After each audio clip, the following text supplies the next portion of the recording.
као откриваш огромен криминал во општина Чаир, зашто ти се закануваат по живот на дете и семејство. Зашто во светот уште следен дел ми бил Висар Ганиев во притвор, а доказите обезбедени во Македонија за ова има посебни штабски процедури. Среќа доказите ги обезбедивме и без институционална помош. Затоа пак во Македонија има инстант релативизатори кои на откриен криминал веднаш реагираат на следниот начин. Зошто кажуваш пред избори, демек не е сега време ќе му наштетиш на лидерот?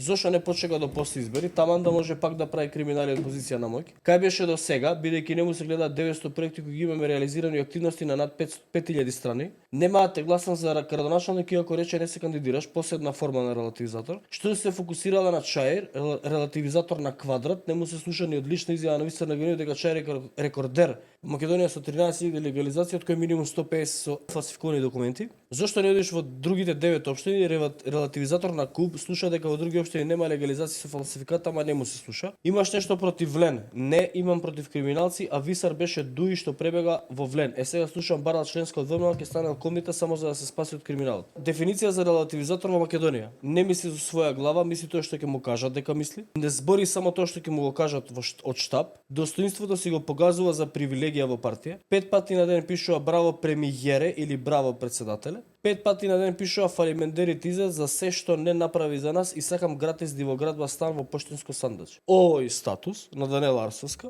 јас апсолутно го поздравувам и го поддржувам и истото го мислам. Апсолутно. Е точно. Од почеток до крај секоја реченица е точна. И ова што го има овдека детектирано Данела Арсовска е апсолутната вистина и апсолутниот проблем кој што оваа држава го има 35, 6, 7 години.